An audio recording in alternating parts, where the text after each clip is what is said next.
mo, 3-in-1, greatest wife. Gusto ko barako.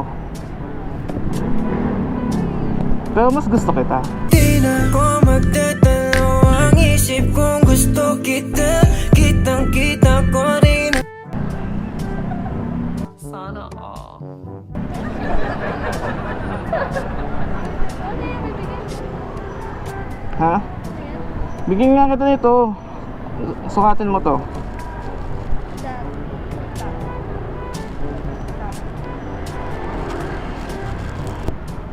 Ay, ang ganda. Sige, gusto kong sukatin mo. Kasi yan sa'yo. Bagay na bagay yan sa'yo para sa ride natin.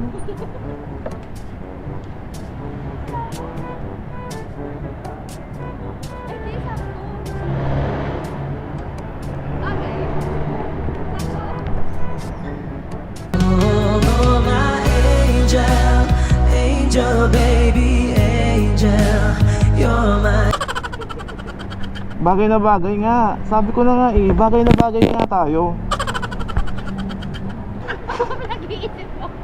O sige na nga oh. I love the way she makes me smile, she makes me smirk. Yes, sir. It gives me chills, it makes me blush, it gives me worth.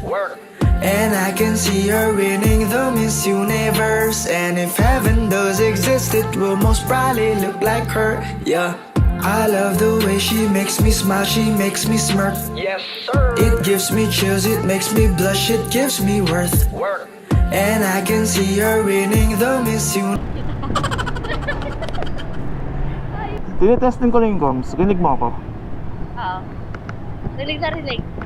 Yung puso ko, kinig mo. Ikaw nga ba si Mr. Right?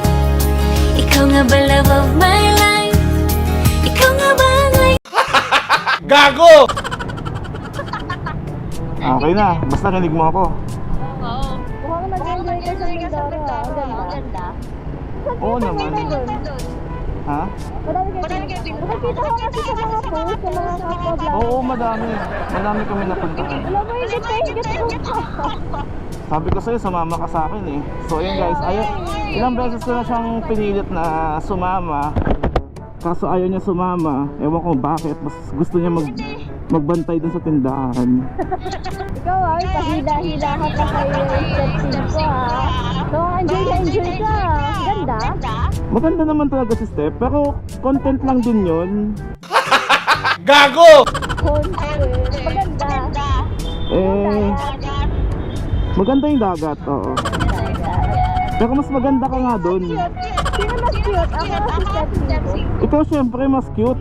Ang plastic mo. Ang plastic mo. Ako nga nagaganda. Hindi ah. Oh. Hindi ako maganda? Maganda ka sa paningin ko. Oh. Mukha mo. Mahal kasi kita. Come by with me when you are free. Call me when it's 3. You don't have to tell nobody that you're coming home with me. Eme mo. Sarap yung kape. Mas, Gusto ko nga rin matikman yung kape. alam mo ba, Ano? sa dami-dami ko napuntahan, malungkot ako. Kasi nga may kulang. Sino na yan?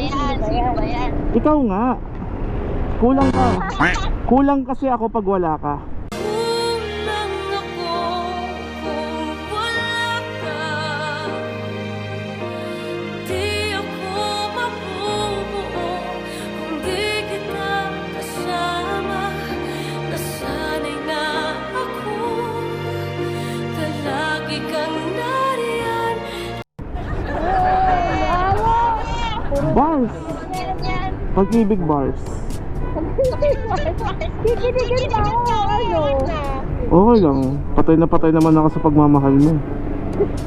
Aray! Sana all. Ayan na. Andito na tayo ulit. Ubo. Ano ba yan? Nagbababay na naman ako sa'yo. Mamimiss na naman kita. Uy, labahan mo to ah.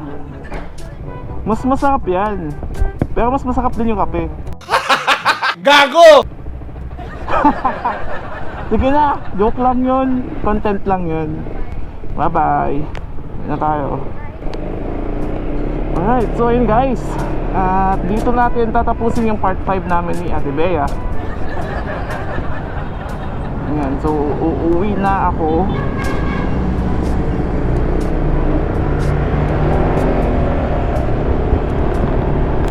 Ayan, sana nagustuhan nyo yung episode natin ngayong gabi. Ang part 5 namin ni Bea. Ayan, hindi ko alam kung gaano kahaba yun. So, ang magiging next na part namin is mag-rides kami. Ayan.